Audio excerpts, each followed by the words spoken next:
Cocoa nursery is to be located in a heavily shaded area, or seedlings can be raised in shade net nursery with 50 to 75% net covering, either green or black nets.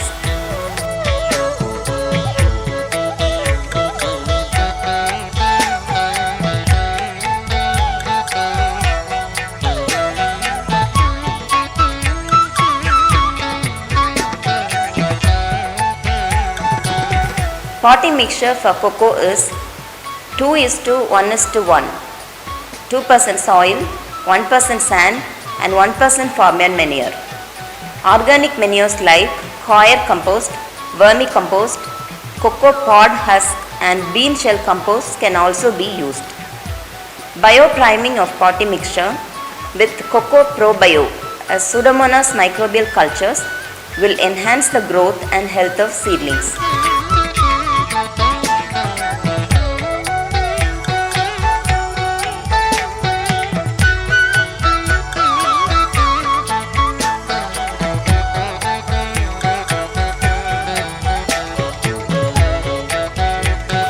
Poly bags of 6 by 9 inch size of 250 gauge thickness punched with drain holes are used. To get better root and shoot growth, to make the planting and transportation easy, sowing seeds in polythene bags is being followed.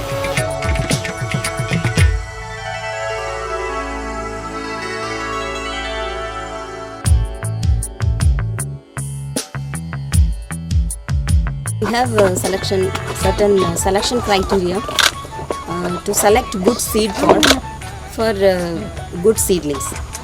So the seed pod should be of Forastero type, that is a green type, or purple type also, that is from Trinitario type. This seed pod should be more than 350 gram weight, and it should be smooth surfaced one with 1 centimeter husk thickness, and there won't be any constriction at the neck.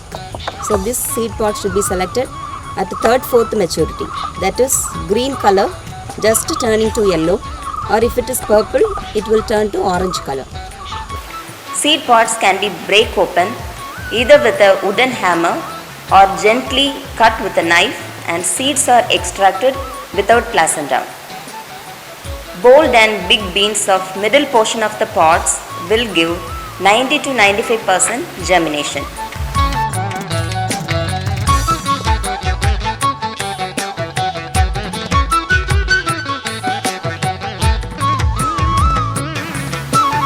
Cocoa seed is surrounded by a mucilaginous pulp which is removed by gently rubbing in sand or sawdust, which will speed up the germination as well as reduce fungal infection and ants attack.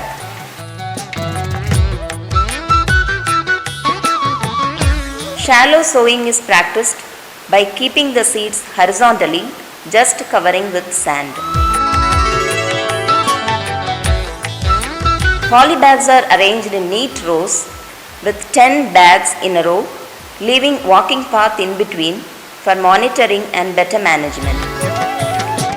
Epicotyle type germination is observed in cocoa, where cotyledons are taken above ground in the process, and this stage of seedlings is called soldier phase. Seeds start germination in about a week and will continue for another 1 week.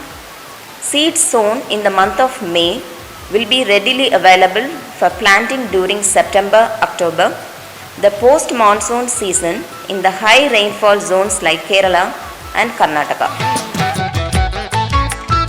Grafting and budding are being followed in multiplication of cocoa. Softwood grafting method is standardized at CPCRI with 85% success rate.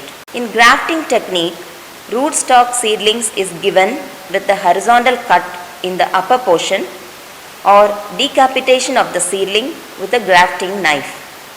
A vertical slit of 2 to 3 centimeter is given downwards, which is called cleft on the decapitated rootstock.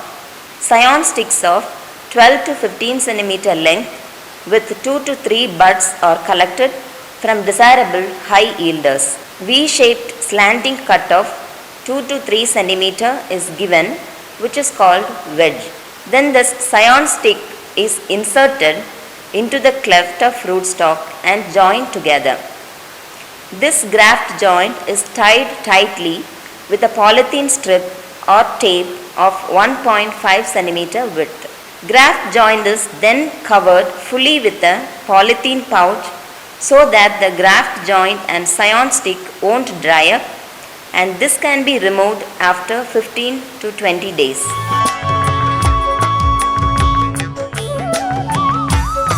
Perfect graft joint will occur in 1 month. Polythene strip tied over graft joint can be removed after 2 months. Successful graft will be ready in 5 months for field planting. A skilled person can make 300 grafts per day. If shoots are emerging from the rootstocks, it should be removed regularly. October to December season is best for grafting and can be continued in other seasons also with sufficient shade and irrigation. We are multiplying 7 varieties of cocoa released from CPCRI, comprised of 4 hybrids, VTL CH1, 2, 3, 4, and 3 clones, VTL CC1, VTL CS1, VTL CS2, and supplying as seed pods, seedlings, and grafted plants to farmers and other cultivators. CPCRI Nursery is recognized by National Horticulture Board with 4-star accreditation and also by Directorate of Cashew Nut and Cocoa Development, Kochi.